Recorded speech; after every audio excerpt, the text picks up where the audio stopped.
Hello gardening fans, on this episode of Street Smart Gardener, the 10 most common weeds and pests in the Northeast. Cue the band.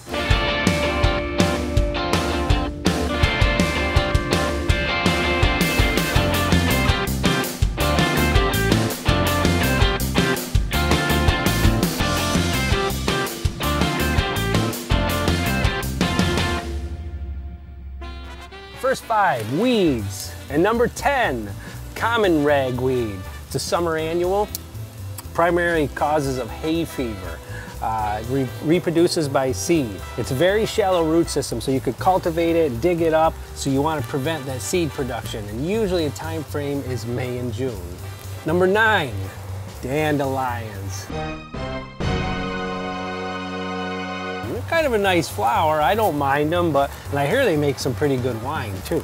But it's a very tap-rooted perennial weed, so to get it out, you should get down in your garden with a digging fork and dig that out. Treatments, mechanical removal, usually May, June, and then in autumn you could use granular weed and feed on your lawn, and in the summer months, Roundup or Weed Be Gone are some good choices, and the Earth Tone has a nice organic line that you could use to prevent your dandelions. And number 8, common chickweed. Common weed of turf. It's a winter annual. Its reproduction is by seed, and it tolerates frequent mowings. Treatment for lawns, I'd use Weed Be Gone or some sort of weed killer specifically designed for lawns. Man, I got the bugs. The bugs have found me. What's going on? Number 7. Wow. Look at this. Lamb's quarter. It's a summer annual, reproduces by seed, and the seeds can persist in soil for many years. The treatment, try to prevent the seed reproduction, so tackle it before the seeds come out, like June to September. You want to disrupt those plants' life. Number 6, crabgrass. Oh, everyone knows what crabgrass looks like. Summer annual, nasty, and when it gets hot and dry, it seems like that it persists even more. It reproduces by seed mid to late summer. Treatment, mechanical remover, get your dibble, dig down in there, or there are some good general weed and feed that you can apply in the autumn to help eradicate crabgrass. Now, bugs. Man, you got bugs around. I got bugs. There's bugs on me. And number 5, tent caterpillars. Nasty. What it will do is it eats the leaves of your trees and causes a lot of cosmetic damage. You could get up in the trees and remove them by just grabbing them and then destroying them, stepping on them, or some sprays. Late winter, early spring, use dormant oil, and that helps quite a bit. Or you can treat with liquid 7. Number 4, aphids. We all know aphids, nasty little critters. Small, soft-bodied insects in green, black, red, and they're even in woolly white. Quite an assortment of these little guys. Usually they attack the new growth.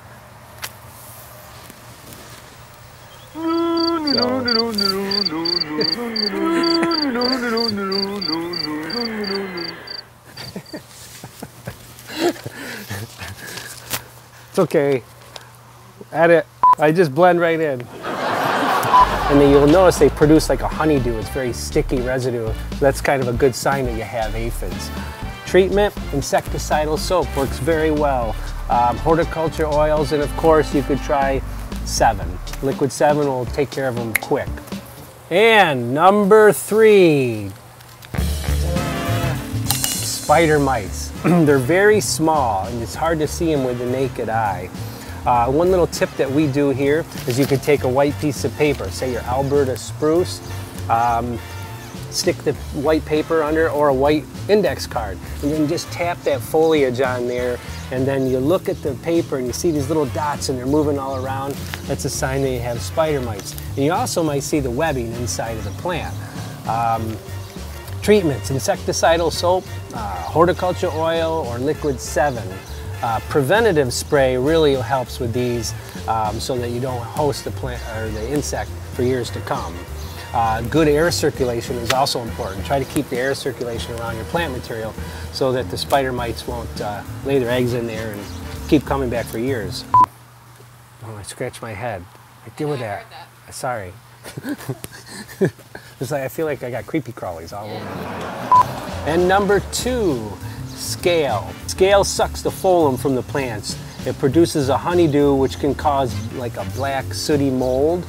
You should first identify the scale that you have. You can visit our info center here at the garden center. We'd be glad to help diagnose which scale you have. So you could spray with a dormant oil when they're in the crawler stage, and this will help take care of the scale. And number 1. Thanks guys, gotta love the band.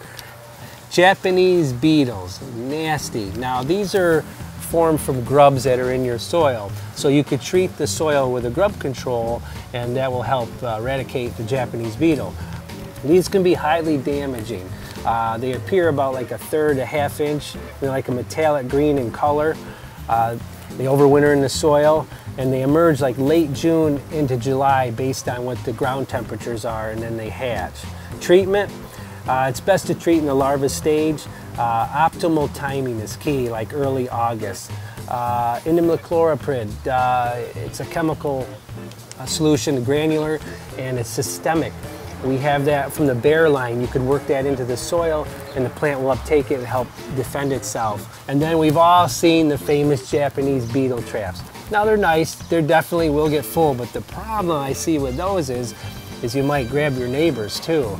So Liquid 7, if you want to knock them out fast, you could spray that on the insect and that should eradicate it.